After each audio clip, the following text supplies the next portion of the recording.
क्या होगा अगर दो राज्यों के बीच पुरानी दुश्मनी, जिसने सदियों तक खून खराबे और संघर्ष को जन्म दिया हो, वह सिर्फ एक प्रेम कथा से समाप्त हो जाए? क्या दो राजकुमार और राजकुमारी, जिनका प्यार उनके राज्यों के लिए खतरा बन चुका हो, वह दुश्मनी मिटाने का रास्ता खोज पाएंगे? लेकिन क्या जब विश्वासघात और राजनीतिक साजिशें सामने आती हैं, तो क्या उनका प्रेम बच पाएगा या फिर वह एक नए युद्ध की शुरुआत होगी? आज हम जानेंगे दो दुश्मन राजा, एक राजकुमार और एक राजकुमारी की कहानी, जो सिर्फ प्रेम की जीत नहीं बल्कि बलिदान और सत्य की तलाश की भी है। क्या अर्जुन और मायरा अपना प्यार और अपने राज्यों को बचा पाएंगे? बहुत समय पहले दो राज्य थे, शिवगढ़ और सूर्यपुर। इनकी सीमाएं अलग थीं, पर दिल कभी एक थे। राजा वीरभद्र सिंह शिवगढ़ के राजा और राजा सूर्यसेन सूर्यपुर के राजा दोनों मित्र नहीं, भाई जैसे थे। उन्होंने साथ युद्ध लड़े थे, साथ राज्य बसाए थे, यहाँ तक कि उन्होंने एक संधि की थी। अगर कभी कोई एक पर संकट आए तो दूसरा राज्य बिना शर्त उसकी रक्षा करेगा। लेकिन फिर वो हुआ जिसने इतिहास को बदल दिया। एक दिन सूर्यपुर पर आक्रमण हुआ। दुश्मन राज्य मालवगढ़ ने रात में हमला बोला। राजा सूर्यसेन ने संदेश भेजा, शिवगढ़ भाई, मेरी प्रजा संकट में है। लेकिन मदद नहीं आई। क्यों? क्योंकि उसी रात राजा वीरभद्र सिंह को कोई गुप्त संदेश मिला, सूर्यपुर तुम पर ही हमला करने वाला है। ये हमला सिर्फ बहाना है। राजा वीरभद्र ने संधि को तोड़ा और अपनी सेना रोक ली। सूर्यपुर जल उठा, महल ध्वस्त हुआ, रानी युद्ध में मारी गई। और उस दिन से राजा सूर्यसेन की आंखों में केवल एक आग थी, विश्वासघात की आग। सच क्या था? क्या मालवगढ़ ने ये चाल चली थी, दोनों भाइयों के बीच फूट डालने की? क्या वो संदेश झूठा था? ये आज तक कोई नहीं जानता। पर शिवगढ़ और सूर्यपुर के बीच वो पुल हमेशा के लिए टूट गया। अब दोनों राज्य दुश्मन हैं। इतिहास की किताबों में एक दूसरे को कायर और धोखेबाज कहते हैं, पर कहीं ना कहीं दोनों के दिलों में आज भी वो सवाल है, क्या हमने गलती की? और इस नफरत की नींव पर जन्म लिया दो दिलों ने, एक शिवगढ़ का राजकुमार अर्जुन और दूसरी सूर्यपुर की राजकुमारी मायरा। इन दोनों को नहीं पता था कि उनके बीच की दूरी सिर्फ राज्य की नहीं बल्कि एक पुराने विश्वासघात की राख से बनी दीवार है। राज्यों की सीमाओं से कहीं दूर शिवगढ़ और सूर्यपुर की सरहद के ठीक बीचों बीच एक पुराना मंदिर है, देवगर्भ, सैकड़ों वर्षों पुराना, जहां हर 100 साल में एक भविष्यवाणी होती है। कहते हैं जब दोनों राज्य एक थे तो वहां अंतिम भविष्यवाणी हुई थी और फिर मंदिर पर ताला लग गया। सालों बाद उसी मंदिर की एक दीवार एक रात अपने आप दरकने लगी। गांव वालों ने कहा, कोई समय जाग रहा है, कोई पुराना वचन लौट रहा है। गुरु व्यासरथ, जो दोनों राज्यों के समय के रक्षक माने जाते हैं, उन्हें जब इस मंदिर के भीतर की दीवार पर उकेरा गया आखिरी श्लोक मिला तो उनके पैरों तले जमीन खिसक गई। श्लोक था, जब अग्नि और प्रकाश का मिलन होगा और रक्त में छुपा द्वेष जागेगा, तब दो प्रेमी जो शत्रु कहलाए बनेंगे दोनों राज्यों के उद्धारक। श्लोक में अग्नि और प्रकाश दोनों को राजा वीरभद्र और सूर्यसेन की पीढ़ियां माना गया। और अब कई वर्षों बाद शिवगढ़ का राजकुमार अर्जुन और सूर्यपुर की राजकुमारी मायरा, जिनका जन्म एक ही दिन, एक ही समय, एक ही नक्षत्र में हुआ था, उनका मिलन ही इस भविष्यवाणी की कुंजी है। लेकिन सबसे बड़ा रहस्य यह है कि इस श्लोक को दोनों राज्यों से छुपा लिया गया। क्यों? क्योंकि अगर ये उजागर होता तो वर्षों की नफरत जो इन दोनों राजाओं की सत्ता का आधार थी, वो ध्वस्त हो जाती। गुरु व्यासरथ ने इस रहस्य को सिर्फ दो को बताया, एक अपने पुराने शिष्य पंडित सोमदत्त, जो सूर्यपुर के शाही पुजारी थे, और दूसरा एक अनाम यति जो शिवगढ़ के वन में तपस्या कर रहा था। और उन्होंने कहा, इन दोनों के मिलन में ही दो राज्यों की मुक्ति है, पर इनका रास्ता कांटों से भरा होगा। अब यह केवल प्रेम नहीं बल्कि एक भविष्यवाणी का संघर्ष था। मायरा और अर्जुन नहीं जानते कि वे केवल प्रेमी नहीं बल्कि एक युग परिवर्तन का हिस्सा हैं। हर प्रेम कथा में एक रक्षक होता है और एक छल्लिया, और इस कहानी में वो छल्लिया है सेनापति त्रैलोक्य, सूर्यपुर का शक्तिशाली सेनापति, राजा सूर्यसेन का साया। पर उसकी आंखों में सिर्फ भक्ति नहीं बल्कि लालच, महत्वाकांक्षा और प्रतिशोध भी है। कहा जाता है त्रैलोक्य का पूर्वज कभी शिवगढ़ का मंत्री था, जिसे राजा वीरभद्र ने राजद्रोह के आरोप में मरवा दिया था। तब से त्रैलोक्य का परिवार सूर्यपुर में बस गया, लेकिन दिल में विष भर गया। वो नहीं चाहता दो राज्य एक हों, वो नहीं चाहता कि अर्जुन और मायरा एक हों, क्योंकि उसका सपना है दोनों राज्यों में युद्ध हो, राजा मारे जाएं और मैं बनूं अगला सम्राट। वो मायरा का मामा भी है, पर उस स्नेह के पीछे वो हर रात उसकी हर बात पर जासूस छोड़ता है। वो गुप्त सुरंगें जानता है जहां अर्जुन और मायरा मिलते हैं। वो मंदिर के टूटे हुए श्लोक को भी पढ़ चुका है, पर उसने उसे छिपा दिया और राजा सूर्यसेन को ये कहा, राजकुमारी पर शिवगढ़ का जादू चल गया है महाराज। वो दुश्मन का खेल है जो आपकी बेटी को बहका रहा है। त्रैलोक्य का एक गुप्त समूह है, काली चौकी, जो रात में राजमहलों के भीतर खबरें चुराते हैं और सुबह झूठ का झर फैलाते हैं। हर बार जब अर्जुन मायरा से मिलने जाता है, त्रैलोक्य को खबर लगती है, लेकिन वो तुरंत हमला नहीं करता। वो खेल खेलता है, एक ऐसा खेल जिसमें हर चाल एक जाल है। पर त्रैलोक्य को नहीं पता कि जिस खेल की बिसात वह बिछा रहा है, उसी पर एक दिन उसका ही अंत लिखा जाएगा। क्योंकि जब प्यार ईश्वर का रूप लेता है तो षड्यंत्र की सारी तलवारें कुंद हो जाती हैं। राजकुमार अर्जुन, हर कोई उसे एक योद्धा कहता है, घोड़े की पीठ पर उठता हुआ तीर, शत्रु को देख मुस्कुराता हुआ सिंह। पर कोई नहीं जानता कि उसके भीतर एक और युद्ध चलता है, एक युद्ध अपने ही पिता से, उनकी नफरत की सोच से।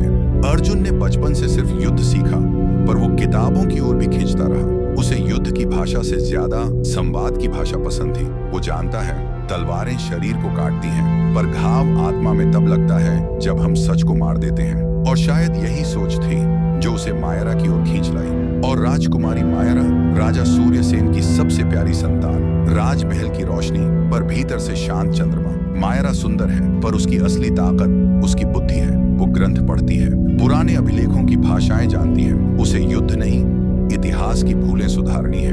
वो पूछती है अपने पिता से, अगर शिवगढ़ ने हमें धोखा दिया तो क्या वो सदा दुश्मन ही रहेगा? राजा उसे चुप करवा देते हैं, पर वो रुकती नहीं। मायरा वो है जो सत्य को खोजने की हिम्मत रखती है। उसे शंका है कि पुरानी कहानी में कुछ अधूरा है, कि शायद त्रैलोक्य या कोई और इस आग को जलाए रखे हुए है। और तभी जब वो अर्जुन से मिलती है तो सिर्फ प्रेम नहीं होता, बल्कि सत्य की तलाश में दो आत्माओं का मिलन होता है। ये प्रेम गीत नहीं, ये दो विद्रोही दिलों की शांति की तलाश है। जहां अर्जुन तलवार छोड़कर बात करना चाहता है और मायरा इतिहास से झूठ हटाना चाहती है। इनकी राहें कठिन हैं, पर उनकी आंखों में एक ही सपना है, एक ऐसा भविष्य जहां दो राज्य नहीं, एक मनुष्यता हो। कहा जाता है कि एक समय था जब शिवगढ़ और सूर्यपुर एक ही राज्य थे। राजा वीरभद्र और सूर्यसेन एक ही परिवार के सदस्य थे, और उनका राज्य एक समृद्ध और शांतिपूर्ण भूमि थी जिसे देवगर्भ कहते थे। ये वो मंदिर था जहां हर सच्चा विश्वास पाया जाता था। देवगर्भ ये वही मंदिर था जहां पुरानी भविष्यवाणी दर्ज की गई थी। ये वही स्थान था जहां राजा वीरभद्र और सूर्यसेन ने अपना वचन लिया था कि दो राज्यों का विभाजन कभी नहीं होगा। पर कुछ हुआ था जो इन दोनों राज्यों को बर्बाद करने वाला था। एक रात देवगर्भ के गर्भगृह से एक आवाज आई थी। सिर्फ एक कोने से एक अंधेरे कोने से सुनाई दी थी। यह आवाज किसी प्राचीन आत्मा की थी जो एक रहस्य को जीवित रखने के लिए मजबूर थी। वो रहस्य क्या था? कहते हैं वहां एक खजाना था जो दो राज्यों के बीच अंतिम युद्ध को जन्म देने वाला था। लेकिन खजाना नहीं था, यह था एक शाप जो उन दोनों राज्यों को सदियों तक बंधा रखता था। यह शाप किसी के द्वारा नहीं डाला गया था, यह शाप देवताओं द्वारा खुद दिया गया था। क्योंकि शिवगढ़ और सूर्यपुर के सम्राटों ने देवगर्भ की पवित्रता को तोड़ा था। वे स्वार्थ में अंधे हो गए थे और सत्ता की लालच ने उनके दिलों को काला कर दिया था। शाप कहता था, दो राज्यों का राजा कभी एक नहीं हो सकेगा। जब तक उनका खून न बह जाए तब तक उनकी भूमि को शांति नहीं मिलेगी, और जो भी इस खजाने को खोजेगा वो खुद को और अपने राज्य को शापित कर लेगा। पर क्या ये केवल खजाना था? क्या सिर्फ सोने चांदी का ढेर था, या कुछ और गहरा छुपा था वहां? ये सवाल अर्जुन और मायरा के मन में बखूबी घर कर गए थे, क्योंकि जब उन्होंने देवगर्भ के गर्भगृह में प्रवेश किया तो उनकी आंखों के सामने वो अजीब सा राज खुला। वो शाप और खजाना दोनों उनके मिलन से जुड़े थे। जब अर्जुन और मायरा एक साथ देवगर्भ मंदिर में मिले तो उनके दिलों में यह समझ आ गई थी, उनका मिलन सिर्फ प्रेम नहीं था, ये दोनों राज्यों के पुराने शाप को समाप्त करने की कुंजी था। लेकिन क्या वे इसे सहन कर पाएंगे? क्या दोनों के दिलों में उस शाप को खत्म करने की शक्ति थी? लेकिन देवगर्भ का मंदिर एक और रहस्य छुपाए हुए था। क्या अर्जुन और मायरा का मिलन ही उन दोनों राज्य के शाप को खत्म कर देगा, या फिर उनकी नजदीकी ही इन दोनों राज्यों को युद्ध की ओर ले जाएगी? जब अर्जुन और मायरा देवगर्भ के मंदिर में मिले तो दोनों के दिलों में एक नई उम्मीद पलने लगी। पर कभी-कभी उम्मीदें इतनी मजबूत होती हैं कि वे उस सत्य को छिपा देती हैं जो सबसे ज्यादा सच्चा होता है। अर्जुन को हमेशा से अपने राज्य का गर्व था। वह शिवगढ़ का राजकुमार था और उसके लिए शिवगढ़ की धरती ही सबसे पवित्र थी। लेकिन एक रात उसे एक गुप्त संदेश मिला जो सब कुछ बदलने वाला था। वो संदेश एक पुराने शाही दस्तावेज से आया था जिसमें लिखा था कि शिवगढ़ के राजा वीरभद्र ने मायरा की मां राजकुमारी सुमेधिनी को धोखे से मार डाला था। वह एक साजिश थी जिसे राज्य की राजनीति और सत्ता के लिए रचा गया था। राजा वीरभद्र ने सुमेधिनी को 27 साल पहले एक दुश्मन मानते हुए शिकार बना लिया था। जब अर्जुन ने यह पढ़ा, उसके भीतर का वीरता का अहंकार चूर हो गया। वह सोचने लगा, क्या उसके पिता ने सच में ऐसा किया था? क्या यह वह राज्य था जिस पर वह हमेशा गर्व करता आया था? क्या यह सच्चाई अब उसे तोड़ने वाली थी? दूसरी ओर मायरा को भी एक सच्चाई का सामना करना पड़ा। उसे हमेशा से यह पता था कि शिवगढ़ का राजकुमार अर्जुन ही उसके जीवन का प्यार है, लेकिन एक दिन उसे एक खतरनाक रहस्य पता चला जो उसकी पूरी दुनिया को पलट सकता था। मायरा को झांत हुआ कि अर्जुन का ताज, वह ताज जो उसका था, उससे शिवगढ़ ने छीन लिया था। वह सूर्यपुर के राज्य को धोखा देकर उसे अपमानित करने वाला कदम था। मायरा समझ गई थी कि शिवगढ़ के राजकुमार ने कभी उसकी मां के राज के खिलाफ षड्यंत्र किया था। क्या अर्जुन ही उस साजिश का हिस्सा था जो उसके राज्य की ताज की छीना झपटी का कारण बनी थी? अब दोनों के दिलों में गहरी दरार आ चुकी थी। अर्जुन के लिए यह विश्वासघात था। वह नहीं मान सकता था कि उसके राज्य के हाथों उसकी प्रेमिका की मां को मार दिया गया था। वहीं मायरा के लिए यह संघर्ष था। क्या वह किसी ऐसे व्यक्ति से प्यार कर रही थी जो उस राज से था जिसने उसके परिवार को नष्ट किया?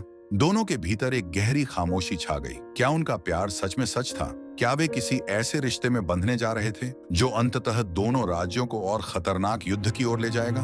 यह वह समय था जब प्रेम और नफरत का संतुलन सबसे ज्यादा सच्चा था, जब हर राज्य की जंजीरें टूटने के कगार पर थीं और हर दिल में यह सवाल था, क्या प्रेम जो दोनों के बीच था वह सच में दोनों राज्यों को एक कर सकता था या फिर उन्हें और गहरे संघर्ष में धकेल देगा? अर्जुन और मायरा ने एक साथ अपनी अंतिम यात्रा शुरू की थी। दोनों के दिलों में प्यार था, लेकिन दोनों जानते थे कि यह लड़ाई सिर्फ उनके नहीं बल्कि उनके राज्यों के अस्तित्व की लड़ाई थी। राजाओं की सेनाएं एक दूसरे के सामने थीं। वह युद्ध की स्थिति में थे जो सिर्फ एक परिणाम दे सकता था, विनाश या शांति। लेकिन अर्जुन और मायरा के दिलों में एक और सोच थी। क्या उनकी प्रेम कहानी सिर्फ एक व्यक्तिगत विजय बन सकती है या फिर वे वह साहस दिखा सकते हैं जो उनके राज्यों को एकता का पाठ सिखाए? क्या वे इस युद्ध में अपनी सच्चाई को उजागर कर सकते हैं ताकि दोनों राज्य अंततः एक नए रास्ते पर चल सके?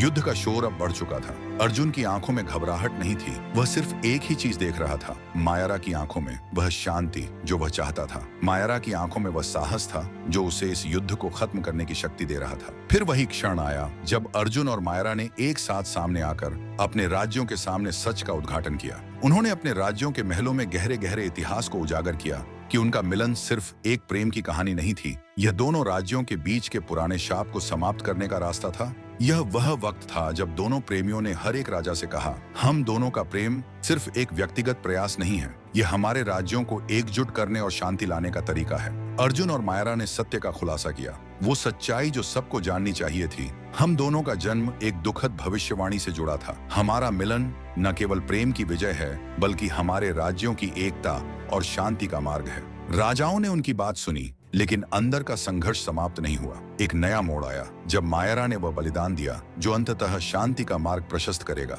वह एक राजकुमारी थी, लेकिन उसने अपने राज्य को बचाने के लिए अपना जीवन देने का निर्णय लिया। उसने अपने शरीर को देवगर्भ के मंदिर में समर्पित कर दिया, जहां से वह पुराना शाप खत्म होता था। मायरा का बलिदान ही था जो दोनों राज्यों को विनाश से बचा लिया।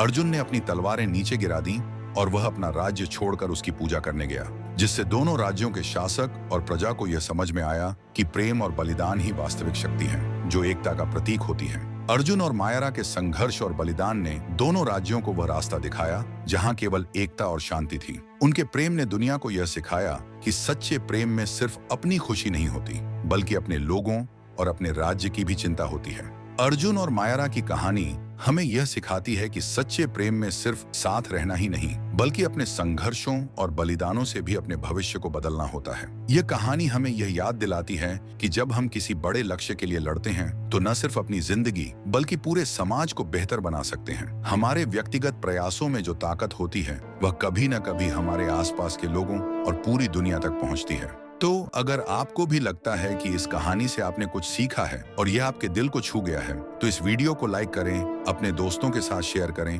और हमारे चैनल को सब्सक्राइब करें, क्योंकि आपके एक छोटे से कदम से हमें और भी प्रेरणा मिलेगी और हम और भी बेहतरीन कहानियां आपके लिए लाएंगे।